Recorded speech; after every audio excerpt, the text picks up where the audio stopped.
I went to school at the University of Kentucky in Lexington, Kentucky. So it had been around 1970, 71. It had a gay bar, the living room, that I knew I had to get into that gay bar somehow. I met a guy who was very clever at changing driver's license, birth dates. And so he worked on mine and made me 21 years old, even though I was maybe I was 19 by then. And so I get to go to my first gay bar. And the gay bar was on Main Street, and that's where the front door was. I don't think anyone ever used the front door of that bar because it was on Main Street. The back faced like a parking area, which was dark, and that's where everyone parked. And the first thing that I found out was, I was driving, and he instructed me to back the car in to the wall, because he said we didn't have front license plates in those days in Kentucky. We only had rear license plates. And you have to back the license plate up to the building so that it couldn't be read, because the police apparently would ride down behind the gay bar and take down the license numbers and put you on the list of suspected homosexuals. This was terrifying to me because the car that I was driving was registered to my father, whose name is also Michael, just like mine. So, I could see that something really terrible would happen. So I would always make sure that that license plate couldn't be read.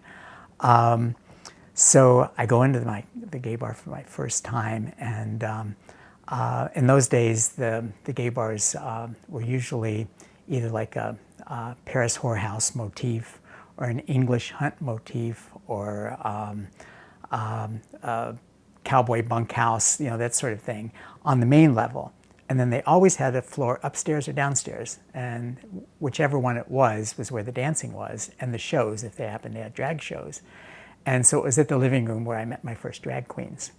And my two best buddies were like the Mutt and Jeff of drag queens. That Wilfred was about, I'd say, 6'4", African American, couldn't have weighed more than 150 pounds. I don't know what it is about tall guys who want to go in drag, but always, it seems like the taller you are, the more likely it is you're going to want to be in drag. And then his little buddy, who I think his name was Leo, was about 5'4", also African American. And they were just, I was fascinated by these two because I'd never met any drag queens, and in or out of drag, they were a hoot. So I remember one time when Wilfred said he had something very special planned, for he was doing a show, and he said that I had to be there that night. And so I showed up that night, and it was probably 1970, and the Broadway show Pearly was on Broadway, and musical. And there was a number from it called, I hadn't heard it before, called I Got Love, that Melba Moore sang. And so Wilfred's on stage with a tiny spotlight just on his head, and starts out very quiet and very slow. That he thinks I'm afraid, and it's very soft. And then all of a sudden, it's one of those songs, it's Broadway, one of those songs that just blows out into this, I got love, I got love, I got love. And I had never seen such a performance before. I'd seen drag queens perform, and they were just up there lip syncing that, but this was a flat out performance. And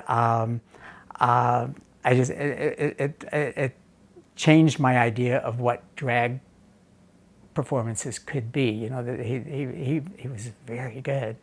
And so that was a fun experience that I had with Wilfred and his I Got Love performance. I also learned from them the bane of existence for a drag queen in those days, especially if you're a big drag queen like Wilfred, was getting shoes that fit. Because nowadays I'm sure it's easy with the internet and that, but big feet, little women's shoes. So I learned the terms shrimp and biscuit.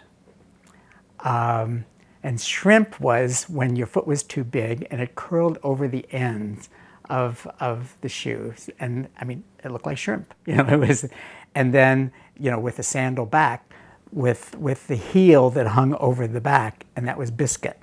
And to this day, I've never forgotten those terms because they're so descriptive. Shrimp and biscuit, and they would talk about each other. Oh, she's giving us much shrimp and biscuit, and that. But my drag queen association in those days really kind of opened my eyes to a world and accepting people in the gay world who were so different from the way I was, and appreciating them and enjoying them, and just, again, just widening my scope of what I was comfortable with. Oftentimes I hear, in the gay world, oh, this person's too Nelly, or that's, and I think sometimes, within the gay world, we tend to group maybe a little bit too closely together with certain subgroups within the gay world.